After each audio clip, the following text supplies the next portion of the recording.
ফরজ নামাজের পর মহানবী সাল্লাল্লাহু আলাইহি ওয়াসাল্লাম এর আমল। নবীজি সাল্লাল্লাহু আলাইহি ওয়াসাল্লাম ফরজ নামাজের পর নিয়মিত কিছু জিকির, দোয়া এবং অন্যান্য আমল করতেন, যা হাদিসে বিস্তারিত বর্ণিত আছে। যেমন ১. নির্দিষ্ট তসবিহ সহ পাঠ। তিনি ফরজ নামাজের পর নির্দিষ্ট তসবিহ সহ পাঠ করতেন।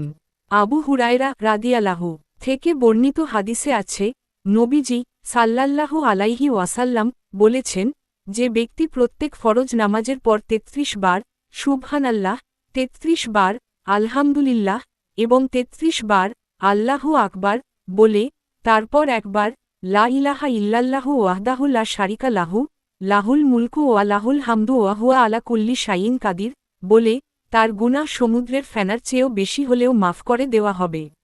যে ব্যক্তি প্রত্যেক ফরজ নামাজের পর আয়াতুল কুরসি পড়ে, তার জন্য মৃত্যু ব্যতীত জান্নাতে প্রবেশ করার আর কিছুই বাধা হবে না। ২. আয়াতুল কুরসি পাঠ।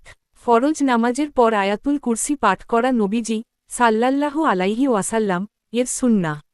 আবু উমামা রাদিয়াল্লাহু থেকে বর্ণিত হাদিসে আছে, নবীজি সাল্লাল্লাহু আলাইহি ওয়াসাল্লাম বলেছেন, যে ব্যক্তি প্রত্যেক ফরজ নামাজের পর আয়াতুল কুরসি পড়ে, তার জন্য মৃত্যু ব্যতীত জান্নাতে প্রবেশ করার আর কিছুই বাধা হবে না।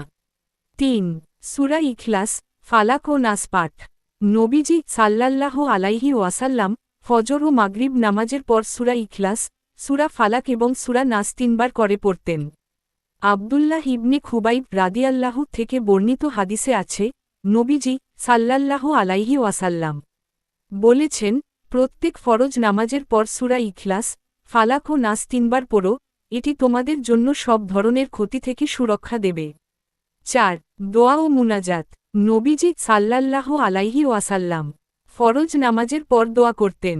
উকবা ইবনে আমির রা থেকে বর্ণিত হাদিসে, নবীজি সাল্লাল্লাহু আলাইহি ওয়াসাল্লাম বলেছেন, প্রত্যেক ফরজ নামাজের পর দোয়া করা কবুল হয়।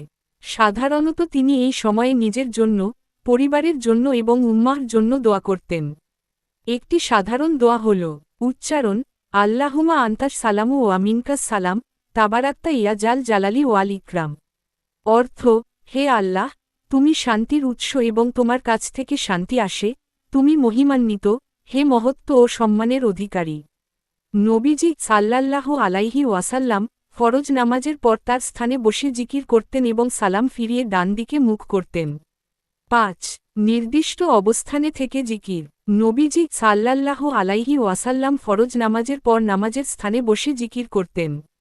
আয়েশা রাদিয়াল্লাহু থেকে বর্ণিত হাদিসে আছে, নবীজি সাল্লাল্লাহু আলাইহি ওয়াসাল্লাম ফরজ নামাজের পর তার স্থানে বসে জিকির করতেন এবং সালাম ফিরিয়ে ডান দিকে মুখ করতেন। ৬. সুন্নত নামাজ। ৩ ওয়াক্ত ফরজ নামাজের পর নবীজি সাল্লাল্লাহু আলাইহি ওয়াসাল্লাম সুন্নাত নামাজ পড়তেন। জোহরের পর ২ রাকাত সুন্নাতে মুয়াক্কাদা, মাগরিবের পর ২ রাকাত সুন্নাতে মুয়াক্কাদা এবং ইশার পর ২ রাকাত সুন্নাতে মুয়াক্কাদা। আরও পড়ুন। ফজিলত ও তাৎপর্য। ফরজ নামাজের পর নবীজি সাল্লাল্লাহু আলাইহি ওয়াসাল্লাম এর এই আমলগুলোর ফজিলত অপরিসীম। এগুলো মুমিনের জন্য গুনাহ মাফ। উপরে উল্লিখিত জিকিরগুলো গুনাহ মাফের কারণ হয়। সুরক্ষা, সূরা ইখলাস, ফালাক ও নাস পাঠ শয়তান ও ক্ষতি থেকে রক্ষা করে। জান্নাতের পথ। আয়াতুল কুরসি পাঠ জান্নাতের পথ সহজ করে। আল্লাহর নৈকট্য, দোয়া ও জিকির আল্লাহর সঙ্গে সম্পর্ক দৃঢ় করে। মনে রাখতে হবে, ফরজ নামাজের পর জিকির নিয়মিত করা উচিত, ছেড়ে দেওয়া উচিত নয়, কারণ এটি সুন্নাহ এবং ফজিলতপূর্ণ। জিকির ও দোয়া মনোযোগ সহকারে করা, যাতে এর আধ্যাত্মিক প্রভাব পাওয়া যায়। জিকিরের সঠিক উচ্চারণ শেখা উচিত, প্রয়োজনে কোনো আলিমের কাছ থেকে শিখে নিন।